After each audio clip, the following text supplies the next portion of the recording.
নমস্কাৰ এই মুহূৰ্তত দিবলৈ লৈছোঁ অসমৰ প্ৰত্যেকগৰাকী জনসাধাৰণৰ বাবে কেইবাটাও গুৰুত্বপূৰ্ণ খবৰ। আজিৰ দিনটো অসমৰ লগতে ভাৰতৰ কেইবাটাও গুৰুত্বপূৰ্ণ খবৰ এই মুহূৰ্তত জনাইছোঁ। আজি প্ৰথমটো খবৰ এটা ব্ৰেকিং নিউজ। ধুবুৰীত গৌৰৱ গগৈৰ প্ৰৱেশ নিষিদ্ধ কৰিলে বিজেপিয়ে। ভাৰতীয় জনতা পাৰ্টীয়ে ধুবুৰী জিলাত কংগ্ৰেছ সাংসদ গৌৰৱ গগৈৰ প্ৰৱেশত নিষেধাজ্ঞা আৰোপ কৰিছে।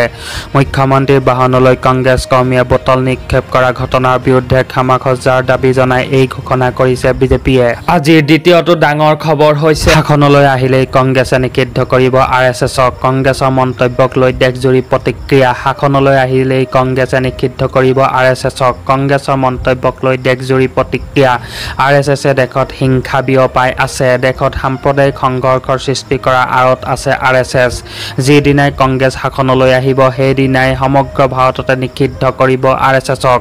বিস্ফোৰক মন্তব্য কংগ্ৰেছ অধ্যক্ষ মল্লিকাৰ্জুন খাৰ্গেৰ পুত্ৰ প্ৰিয়াংক খাৰ্গেৰ। পৰৱৰ্তী খবৰ টপা মূৰত চুলি গজাবলৈ গৈ বিপদত পংকজ পাঠক। আঁঠু কাঢ়ি কাণত ধৰি ক্ষমা বিচাৰিবলগীয়া হ'ল স্বয়ম্ভু আচাৰ্য পংকজ পাঠকে। বিধান দিবলৈ গৈ কিয় ৰাইজৰ ৰোষত পৰিল আচাৰ্য পংকজ পাঠক।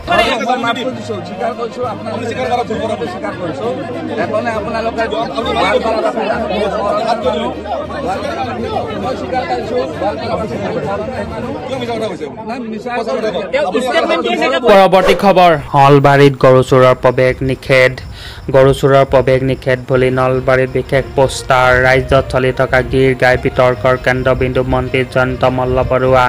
গৰু চোৰৰ প্ৰৱেশ নিষেধ বুলি নলবাৰীত বিশেষ পোষ্টাৰ। গৰু চোৰৰ প্ৰৱেশ নিষিদ্ধ কৰি পোষ্টাৰ আইলে ৰাজপথত। পৰৱৰ্তী খবৰ হাজোহক গাঁও সভালৈ। গাঁও সভাত উপস্থিত নাথাকিলে অৰুণোদয়ৰ পৰা কৰ্তন হ'ব নাম। ইতিমধ্যে নাম কটা যোৱাসকলেও গাঁও সভালৈ গ'লেহে পুনৰ এণ্ট্ৰি কৰিব পাৰিব নাম। হাজোহক গাঁও সভালৈ এই মাহৰ পৰা আৰম্ভ হ'ব গাঁও সভা। ইতিমধ্যে নাম কটা যোৱাসকলেও গাঁও সভালৈ গ'লেহে পুনৰ এণ্ট্ৰি কৰিব পাৰিব নাম। অৰুণোদয় আঁচনি পাবলৈ সাজু কৰক নতুনকৈ 5বিধ নথিপত্ৰ। আবেদন কৰিলেই পুনৰ লাভ কৰিব Orunodoi. Aadhaar card, PAN card, ration card, voter card আৰু ৰঙীন ফটো।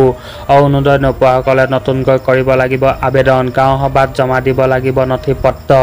যোগ্য প্ৰতিগৰাকী হিতাধিকাৰীয়ে লাভ কৰিব 1250 টকাকৈ। 10 ছেপ্টেম্বৰৰ পৰা ৰাজ্যত 40 লাখ লোকে লাভ কৰিব অৰুণোদয় আঁচনি। অৰুণোদয় আঁচনি লাভৰ বাবে অংশগ্ৰহণ কৰিব লাগিব গাঁও সভাত। যিসকলে অৰুণোদয় আঁচনি পাই আছে আৰু নতুনকৈ পাব সকলোৱে অংশগ্ৰহণ কৰিব লাগিব গাঁও সভাত।